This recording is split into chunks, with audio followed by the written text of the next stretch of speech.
នេះពងសបុកមកមកយើងទៅធ្វើដាក់ក្នុងឡាននេះយើងថតគៀកពេកlạiបាន6ហើយទាកប៉ាយើងបាទអូធំល្អណាស់បងប្អូនអើយបាទអូ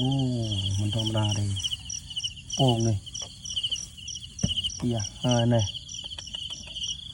6គ្រាប់នេះពងធំល្អណាស់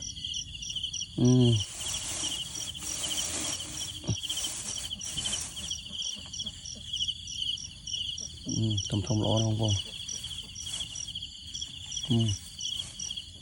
មើលចុះ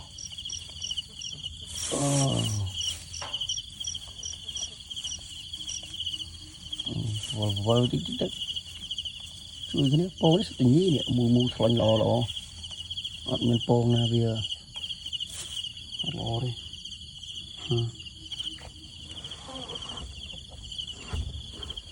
ល្អណាស់បាទអរគុណបងប្អូន